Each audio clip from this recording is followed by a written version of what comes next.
علماء کی خصوصی توجہ چاہوں گا، خصوصی توجہ. عوام شاید میری بات کو، جو بات بولنے جا رہا ہوں، اتنی کیچ نہ کر پائے.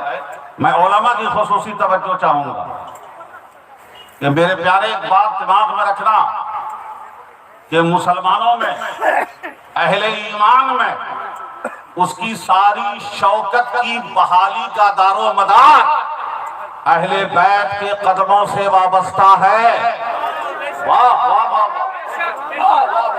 اہل بیت کے قدموں سے وابستگی پر موقوف ہے. بے شک علماء حضرات تقریریں کرتے ہیں، توجہ دلاؤں. آپ تو صرف اتنا بول جاتے ہیں کہ یزید امام حسین کے خلاف کھڑا ہوا، آج یزید کی نسل مٹ گئی. میں ذرا اس سے آگے بڑھاتا ہوں. اموی سلطنت تھی، خلافت بنو امیہ صدی پر معاہد ہے. خلفاء رہے، بڑی بڑی حکومتیں رہی، صرف یزید رہی. میرے پیارے، بنو امیہ کے کسی خلیفہ کی نسل بتا دو، کسی خلیفہ کی نسل بتا دو. عبد الملک ابن مروان کی نسل بتاؤ، سلیمان ابن عبد الملک کی نسل بتاؤ، کسی خلیفہ کی نسل بتاؤ. امیہ میں توجہ چاہوں گا، امویوں میں اگر کسی کی نسل آج بھی موجود ہے تو صرف عثمانی ہے. کون ہے؟ عثمانی. حضرت ذوالنورین عثمان ہیں. رسول پاک کی 2 صاحبزادیاں آپ کے نکاح میں آئی، رسول اللہ سے محبت کرنے والے ہیں، تو عثمانی نسل آج بھی موجود ہے. عثمانی نسل آج بھی موجود ہے. آگے میں ایک بات کی طرف توجہ، آج خاص طور پر میرے دماغ میں ایک بات آئی ہے، میں اسے آپ علماء کے سامنے پیش کر رہا ہوں. توجہ دیں گے.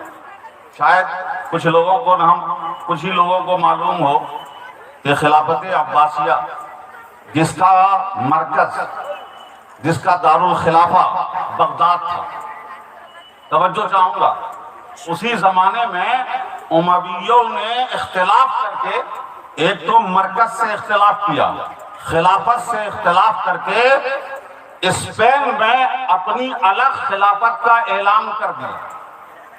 اسپین میں توجہ چاہوں گا، جسے حضرت طارق ابن زیاد نے کشتی جلا کر فتح کیا تھا.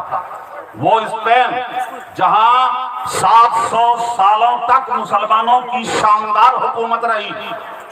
توجہ چاہوں گا، وہ اسپین جہاں علم کا بڑا فروغ ہوا، بڑے بڑے علماء محدثین پیدا ہوئے. قاضی عیاض شفا شریف کے مرتب مالکی اسی اسپین کے رہنے والے ہیں. وہ اسپین جہاں کا شہر غرناطہ بڑا مشہور رہا، وہ اسپین جس کا القلعۃ الحمراء، لال قلعہ کے نام پر، اسی نام پہ دلی میں قلعہ بنایا گیا، یہ اسپین کا قلعہ تھا. توجہ چاہوں گا میرے پیارے، یہ اسپین کی شاندار حکومت. اور ایک آخری جملہ سن لے، تاریخ میں آج تک موجود ہے کہ جس وقت اسپین میں ربر کی سڑکیں بنائی گئی تھی،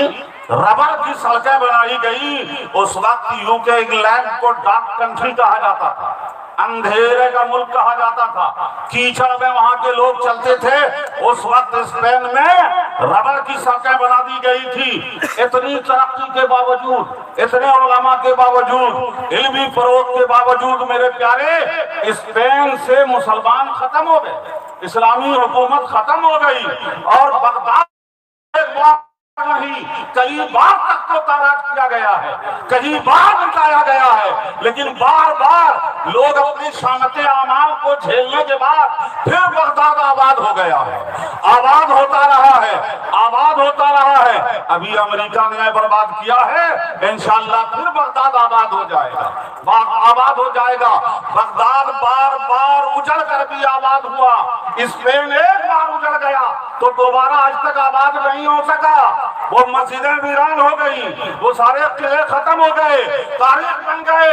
لوگ اس کی وجہ الگ الگ بیان کریں گے، لیکن یقین جانو، میرا عقیدہ کہتا ہے کہ اسپین میں جو حکومت تھی، وہ حکومت اہل بیت کی مخالف تھی، اس لیے اسپین اجڑ گیا، اجڑ گیا. تکبیر، نعرہ رسالت. مختوم اشرف کون ہوتے؟ صرف عباسی خلفاء سے نہیں بلکہ تمام سادات کرام سے عداوت چھوڑ لی اور ایک مخالف ہوئے تو آج حکومت اجڑ گئی، ویران ہو گیا۔ اور مسلمانوں کے آثار کو دیکھ کر ڈاکٹر اقبال جا کر آنسو بہا کے آئے ہیں، صرف جو ہے وہاں کی مسجد کو دیکھ کر مسجد قرطبہ پر پوری نظم لکھ کے چلے آئے ہیں، لیکن اسپین اجڑ گیا میرے پیارے۔ علماء پیدا ہوئے، محدثین پیدا ہوئے، اہل بیت سے وابستگی ختم ہو گئی تو ہنستا کھیلتا جمع ہوا شہر اور ملک برباد ہو گیا، ملک برباد ہو گیا ہے۔ اور میں ایک نقطے کی طرف توجہ دلاؤں، بات آئی ہے تو علماء، یہ تو یہاں مولویوں کا شہر ہے، ان لوگوں کو حق کہہ سکتے ہیں کہ ہمارا شہر مدینۃ العلماء، یہ حق ہے، کہہ سکتے ہیں۔ تو یہ اسپین، اللہم صلی علی محمد وعلی آل محمد، اہل بیت کی دشمنی اور عداوت کے بعد یہاں آ کے پھنس جاتے ہیں۔ یہ بتاؤ، آل نبی سے عداوت کرتے ہو اور نماز میں درود پڑھتے ہو تو نبی کی آل پہ وہ کون سی نماز پڑھتے ہو؟ وہ کون سی نماز پڑھتے ہو؟ اللہم صلی علی محمد وعلی آل محمد۔ اب یہ اسپین میں اس وقت بھی تو مولوی تھے نا، کیا بات، مولوی تھے، علماء تھے۔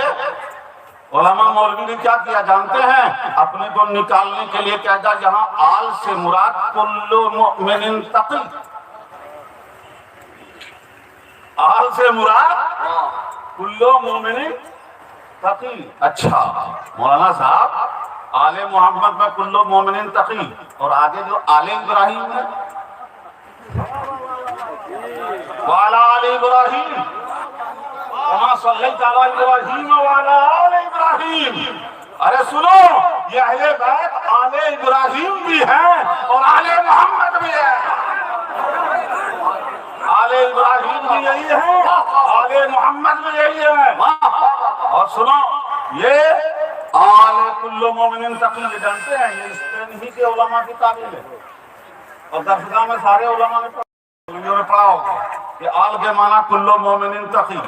یہ اسپین میں اس وقت اموی دور کے علماء نے یہ تعمیل کی تھی، یہ امویوں کی تعمیل ہے میرے پیارے۔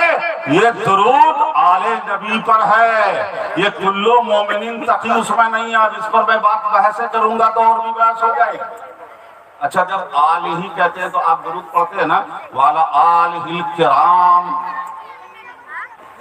وعلی آلہ کرام، یہ سب کو کرام کہہ رہے ہیں۔ وعلی آلہ الطیبین الطاہرین، یہ کون طیبین طاہرین ہیں؟ طیبین طاہرین تو یہ اموی دور کے اسپین کے علماء کی تعمیلیں تھی، جس کو آج بھی اموی عنصر جن کے دماغوں میں ہوتا ہے وہ یہ تعمیل کرتے ہیں۔ اموی عنصر جن کے دماغوں میں ہوگا وہی یہ تعمیل کریں گے۔ میرے آقا نے فرمایا مثل اہل بیت کا مثل سفینۃ نوح، یہ کشتی نوح کی طرح ہے، من رکبھا نجا ومن ترکھا ہلک، کہ جو اس پہ سوار ہو گیا، اس کشتی کو پکڑ لیا، پناہ لے لی، وہ بچ گیا، اور جو اس سے چھوٹ گیا وہ گیا، وہ برباد ہو گیا۔ یہ سفینہ